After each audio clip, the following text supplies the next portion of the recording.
Hi all, welcome back to my channel. இன்றைக்கி நம்ம வீடியோவில் பார்க்க போகிற ரெசிபி ரொம்ப ஸ்பெஷலான ரெசிபி. வெண்டைக்காய் புளிக்குழம்பு எப்படி செய்கிறதுன்னு தான் பார்க்க போகிறோம். இதை செய்கிறது ரொம்ப ஈஸி, அதே சமயம் ரொம்ப டேஸ்டியாக இருக்கும். வீட்டில் ஒரு தடவை ட்ரை பண்ணி பாருங்கள்.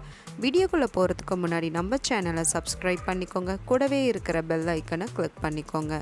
வாங்க எப்படி செய்கிறதுன்னு பார்க்கலாம்.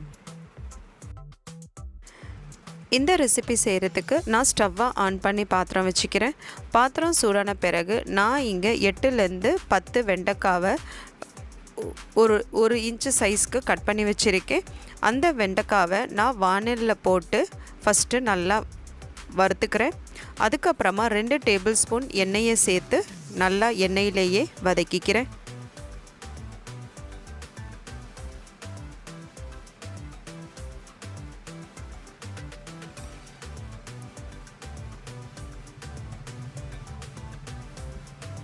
வெண்டைக்காய் நல்லா வதங்கின பிறகு நான் ஒரு பிளேட்டில் மாற்றிக்கிறேன்.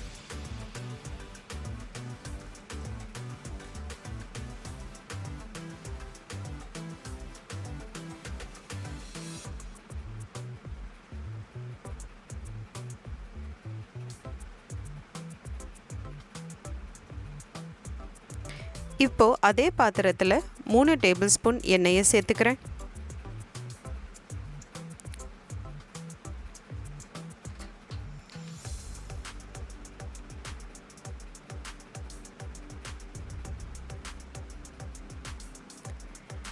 எண்ணெய் சூடான பிறகு 1 டீஸ்பூன் கடுகு சேர்த்துக்கிறேன்.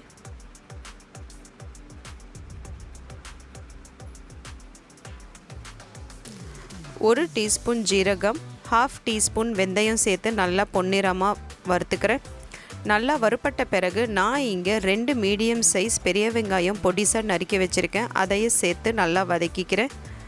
5லேருந்து 6 பூண்டு பற்கள், 2 பச்சை மிளகாயை பாதியாக கிள்ளி சேர்த்துருக்கேன். கொஞ்சமாக கருவேப்பிலையை சேர்த்து நல்லா வதக்கிக்கிறேன். சேர்த்த பொருள் எல்லாமே நல்லா வதங்கின பிறகு 1 டீஸ்பூன் மஞ்சத்தூள், 1 டேபிள் ஸ்பூன் மிளகாய்த்தூள், 2 டேபிள் ஸ்பூன் தனியாத்தூள், இதை எல்லாத்தையும் சேர்த்து எண்ணெயிலேயே நல்லா வதக்கிக்கிறேன்.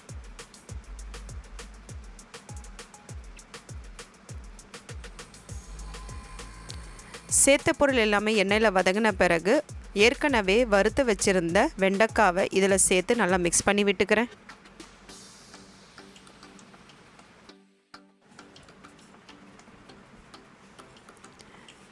சேர்த்த பொருள் எல்லாமே நல்லா வதங்கின பிறகு நான் இங்கே 2 மீடியம் சைஸ் தக்காளியை மிக்ஸி ஜாரில் போட்டு தக்காளி பேஸ்ட் பண்ணி வச்சுருக்கேன்.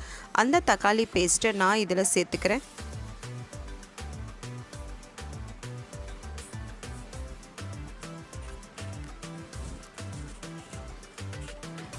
பச்சை வாசனை போகிற வரைக்கும் நல்லா எண்ணெயிலேயே வதக்கிக்கிறேன். எண்ணெயில் நல்லா வதங்கின பிறகு நான் இங்கே எலுமிச்சப்பழ சைஸில் புளி எடுத்து கரைச்சி வடிகட்டி வச்சுருக்கேன். அந்த புளி தண்ணியை நான் இதில் சேர்த்துக்கிறேன். சேர்த்து நல்லா மிக்ஸ் பண்ணி விட்டுக்கிறேன். ஒரு 10 நிமிஷத்துக்கு புளியோட பச்சை வாசனை போய் நல்லா குழம்பு வெந்து வரத்துக்காக நான் ஒரு 10 நிமிஷம் அப்படியே விட்டுடுறேன். தேவையான அளவு உப்பை சேர்த்து நல்லா மிக்ஸ் பண்ணி விட்டுக்கிறேன்.